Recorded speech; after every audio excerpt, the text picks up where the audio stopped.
Hi hello എല്ലാവർക്കും use ഡയറീസിൻ്റെ പുതിയൊരു വീഡിയോയിലേക്ക് സ്വാഗതം. അപ്പോൾ ഇന്ന് നമ്മൾ റിയാദ് വിട്ട് പുറത്ത് പോവുകയാണ്. അധികമൊന്നും പോകുന്നില്ല. നമ്മൾ റിയാദിന് പുറത്തായിട്ട് നമ്മൾ മരുഭൂമിയും ഒട്ടകത്തിനെയൊക്കെ കാണാൻ വേണ്ടിയിട്ട് പോവുകയാണ്. അപ്പോൾ വെള്ളിയാഴ്ചയൊക്കെ ആയപ്പോൾ തന്നെ നമ്മൾ ഉച്ചരിഞ്ഞിട്ട് നമ്മൾ ഉച്ചവർക്കൊക്കെ കഴിഞ്ഞതിന് ശേഷമാണ് ഇറങ്ങിയിട്ടുണ്ടായിരുന്നത്. ഒരു 4:30-5 മണിയൊക്കെ ആയപ്പോഴേക്കും നമ്മളവിടെ എത്തിയിട്ടുണ്ടായിരുന്നു. അത്യാവശ്യം നല്ല ആൾക്കാരുണ്ടായിരുന്നു. അതിലുപരി വണ്ടികളും കാര്യങ്ങളൊക്കെ ആയിട്ട് നമുക്ക് പാർക്കിങ്ങിനും ഒക്കെ കുറച്ച് ബുദ്ധിമുട്ടി. ഇവിടെ മണൽ കൂടെ ഓടാനായിട്ട് പലതരത്തിലുള്ള വണ്ടികളുണ്ടായിരുന്നു നമുക്ക് റെൻറ്റിന് കിട്ടുന്നത്. അവിടെ ഒരുപാട് ആൾക്കാരുണ്ട്. കുഞ്ഞു കുട്ടികൾ വരെ ഓടിക്കുന്നുണ്ട്. നമ്മൾ ശ്രദ്ധിച്ച് നമ്മൾ നിൽക്കുന്ന സ്ഥലത്ത് തന്നെ അടുത്തു കൂടിയൊക്കെ ആയിട്ട് വണ്ടികൾ പെട്ടെന്ന് വരുമ്പോഴാണ് നമ്മൾ അറിയണത്. അപ്പോൾ കുട്ടികളൊക്കെ ഓടിക്കുമ്പോൾ തന്നെ നമ്മൾ അടുത്ത് കൂടെ വന്ന് തട്ടുന്നുണ്ട്. അപ്പോൾ പൊന്നൂസിന് അതിൻ്റെ സൗണ്ടൊക്കെ കേട്ടിട്ട് നല്ല പേടിയായിട്ടുണ്ടായിരുന്നു. അതിൻ്റെ ഇടയിലാണ് ഞാനവിടെ ഒട്ടകത്തിനെയും കുതിരേനെയൊക്കെ കണ്ടത്. അപ്പോൾ പിന്നെ നമ്മൾ ഒട്ടകത്തിൻ്റെ പുറത്തൊന്ന് കയറണ്ടേ. കുതിരപ്പുറത്ത് നമ്മൾ മുന്നേ ടൂർ പോയ സമയത്ത് കയറിയിട്ടുണ്ടായിരുന്നു. അപ്പോൾ അതുപോലത്തെ ഒരു ആഗ്രഹമായിരുന്നു ഒട്ടകപ്പുറത്ത് കയറണം എന്നുള്ളത്. അങ്ങനെ ഒട്ടകങ്ങളെ നോട്ടിട്ടച്ച് ഇങ്ങനെ ഇരിക്കുകയായിരുന്നു. അപ്പോൾ 2-3 ഒട്ടകത്തിനെയും കൊണ്ട് ഇങ്ങനെ ആൾക്കാർ വന്നിട്ട് നമ്മളടുത്ത് ഇങ്ങനെ ആൾക്കാർ വന്നിട്ട് കയറണം വേണമെന്നൊക്കെ ചോദിക്കുന്നുണ്ട്. അപ്പോൾ റേറ്റൊക്കെ വെച്ച് നോക്കിയപ്പോൾ കമ്പാരിറ്റീവ്ലി കുറവുള്ളത് വെച്ചിട്ട് 50 റിയാലായിരുന്നു ഉണ്ടായിരുന്നത്. 2 ആൾക്ക് വെച്ച് കയറാൻ പറ്റും എന്നൊക്കെ പറഞ്ഞപ്പോൾ ഞാനും ആഷിഫയും കൂടെ കയറി. മക്കൾക്ക് വേണമെങ്കിൽ അവർക്കും ഇരിക്കുമായിരുന്നു. പക്ഷേ 2 ആൾക്കും പേടി ആയതുകൊണ്ട് തന്നെ മിസുട്ടനെയും പൊന്നൂസിനെയും കയറ്റിയിട്ടുണ്ടായിരുന്നില്ല. ഞാനും ആഷിഫയും മാത്രമായിട്ട് കയറിയതായിരുന്നു. അപ്പോൾ കയറുന്ന സമയത്ത് ഒരു ടെൻഷൻ ഉണ്ടായിരുന്നു.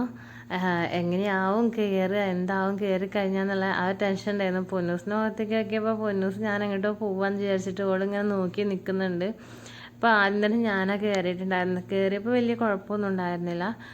അങ്ങനെ ആഷിഫും ബേക്കിൽ കയറി നമ്മൾ ഒട്ടകം എണീറ്റ സമയത്ത് ഒട്ടകത്തിൽ പെട്ടെന്നോട്ട് ബേക്കിലേക്ക് പോയപ്പോൾ നമ്മൾ വീഴാൻ പോയണ ആ ഒരു ഫീൽ ഉണ്ടായിരുന്നു. പിന്നെ ആഷിഫയ്ക്ക് ബാക്ക് സൈഡിലായതുകൊണ്ട് തന്നെ ഓക്കും നല്ല പേടിയുണ്ടായിരുന്നു കേട്ടോ. പിന്നെ കുഴപ്പമില്ലാതെ ആ ഒരു ഇരുത്തൊക്കെ ഒരു ഒപ്പിച്ച് നമ്മൾ ഇരുന്ന് അതിൻ്റെ മുകളിൽ കയറി കഴിഞ്ഞപ്പോൾ എന്തോ ഒരു സ്വർഗം കീഴടക്കിയ ഒരു ഫീലായിരുന്നു. അങ്ങനെ കുറച്ച് നേരം നമ്മൾ കുലുങ്ങി അങ്ങനെ പോയിണ്ടായിരുന്നു. പോയി വന്നപ്പോഴേക്കും പൊന്നൂസ് ആകെ പേടിച്ചതായിട്ടുണ്ടാവും. ഒന്നാമത് ആ ബൈക്കിൻ്റെ സൗണ്ടൊക്കെ നല്ല ഇതായിരുന്നു. അത്യാവശ്യം പൊടി നന്നായിട്ട് പാറുന്നുണ്ട്. അപ്പം ഞങ്ങളെയും കൊണ്ട് ഒട്ടകം എങ്ങോട്ടോ പോവാന്നൊക്കെ പറഞ്ഞിട്ട് പെരും കരച്ചിലും ബഹളമൊക്കെ ആയിരുന്നു. പിന്നെ തിരിച്ചു വന്നപ്പോഴാണ് അവളെ മുഖം കണ്ടപ്പോഴാണ് നമ്മളും അത് അറിഞ്ഞിട്ടുണ്ടായിരുന്നത്. ഏട്ടൻ എന്നോട് കയറണ്ടെന്നൊക്കെ പറഞ്ഞിട്ടുണ്ടായിരുന്നു. പൊന്നൂസ് കയറിയെന്നൊക്കെ പറഞ്ഞിട്ട്. പിന്നെ കുറേ നാളത്തെ ഒരു ആഗ്രഹമല്ലേ എന്ന് കരുതിയിട്ട് പിന്നെ വേണ്ടാന്നൊന്നും പറഞ്ഞില്ല. ആദ്യം ഒന്നും വേണ്ടാന്ന് പറഞ്ഞ് പിന്നെ പോകാൻ പറഞ്ഞ്. അപ്പോൾ തിരിച്ച് വന്നപ്പോഴേക്കും പിന്നെ പൊന്നൂസ് ഓക്കെ ആയി. അവൾ ഞങ്ങൾ വരുന്ന കണ്ടപ്പോൾ അവൾ പിന്നെ ഹാപ്പി ആയി. എന്നിട്ട് വന്നപ്പോൾ തന്നെ എന്നോട് ആദ്യം തന്നെ പറഞ്ഞത് അമ്മ പോയപ്പോൾ ഞാൻ പേടിച്ചു, ബൈക്കിൻ്റെ സൗണ്ട് കേട്ട് പേടിച്ചു എന്നൊക്കെയായിരുന്നു ആദ്യം തന്നെ പറഞ്ഞിട്ടുണ്ടായിരുന്നത്. അപ്പോൾ കേട്ടപ്പോൾ ഒരു പാവം തോന്നി. ഞാൻ അവളെയും കൊണ്ട് അടുത്ത് നിന്ന് ഫോട്ടോ എടുക്കാനൊക്കെ വിളിച്ചിട്ടുണ്ടായിരുന്നു. അപ്പോൾ അടുത്തുനിന്ന് ഫോട്ടോ എടുത്തപ്പോൾ കുഴപ്പമുണ്ടായിരുന്നില്ല. ഞാൻ ഒട്ടകപ്പുറത്ത് നിന്ന് കയറ്റി കൊടുക്കാമെന്ന് വിചാരിച്ചപ്പോൾ അവൾക്ക് പേടിയാണ് എന്ന് പറഞ്ഞു. അപ്പോൾ പിന്നെ പേടിയുള്ള കാര്യങ്ങൾ നമ്മൾ കുട്ടികളെല്ലാം ചെയ്യിപ്പിക്കരുത്. പിന്നെ കുട്ടികൾക്ക് അത് എപ്പോഴും ഒരു പേടി ഓർമ്മയായിട്ട് ഇങ്ങനെ നിൽക്കും. ഇപ്പോൾ സമയം അത്യാവശ്യം ഇരുടായി തുടങ്ങിയിട്ടുണ്ട്. അപ്പോൾ ഇരുടായി തുടങ്ങിയപ്പോഴാണ് കൂടുതൽ ആൾക്കാർ വന്നിട്ടുണ്ടായിരുന്നത്. കാരണം നല്ല ചൂടുള്ള സമയമായതുകൊണ്ട് തന്നെ ഒരു 4 മണി 5 മണി ടൈമിലൊക്കെ അത്യാവശ്യം നന്നായിട്ട് ആവിക്കുന്നുണ്ടായിരുന്നു.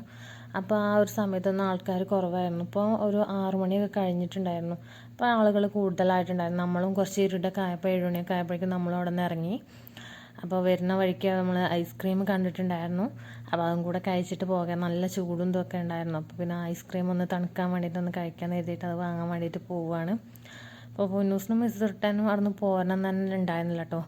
ആ ഒരു വണ്ടിയുടെ സൗണ്ടിനെ ഒഴിച്ചിട്ട് അവർക്ക് അവിടെ നല്ല ആ ഒട്ടകത്തിനെയും കുതിരേനെയൊക്കെ കണ്ടിട്ട് അങ്ങനെ ആ ഒരു ഇഷ്ടം കൊണ്ട് അവർക്ക് പോരാൻ താല്പര്യം ഉണ്ടായിരുന്നില്ല. പിന്നെ നമ്മളവിടെ മുന്നേ നിർത്തിയിട്ടുണ്ടായിരുന്നത് കുറച്ച് ദൂരെയായിരുന്നു വണ്ടി. അപ്പോൾ ആ ഒരു സ്ഥലത്തേക്ക് നടക്കാൻ അത്യാവശ്യം ഉണ്ടായിരുന്നു. അപ്പോൾ അങ്ങനെ കുട്ടികളെയും കൊണ്ട് അങ്ങനെ നടക്കുകയായിരുന്നു. പിന്നെ ബേക്കിലൊക്കെ വണ്ടി വരുന്നത് നമ്മൾ അടുത്തെത്തി ഹോണടിക്കുമ്പോഴാണ് നമ്മൾ അറിയുന്നത്.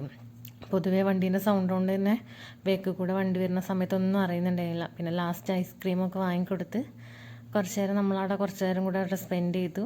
അപ്പോൾ ഒരു 7 മണി 8 മണിയൊക്കെ ആയപ്പോഴേക്കാണ് നമ്മളവിടെ പോരാൻ വേണ്ടി നിന്നിട്ടുണ്ടായിരുന്നത്.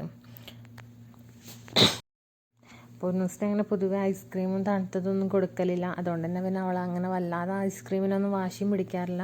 അപ്പോൾ ആ ഒരു കാലിയായിട്ടുള്ള ആ ഒരു ഇത് മാത്രം ആ കടിച്ച് തിന്നാൻ പറ്റുന്ന ആ ഒരു സംഭവം മാത്രമേ കൊടുത്തിട്ടുണ്ടായിരുന്നുള്ളൂ. അപ്പോൾ ഏട്ടന് വേണ്ടാന്ന് പറഞ്ഞപ്പോൾ ഏട്ടൻ്റെ ഐസ്ക്രീമും കൂടെ ഞാനാണ് കഴിച്ചിട്ടുണ്ടായിരുന്നത്. അപ്പോൾ ഐസ്ക്രീമൊക്കെ കഴിച്ച് നമ്മൾ പോരാൻ വേണ്ടി നിൽക്കുകയാണ്.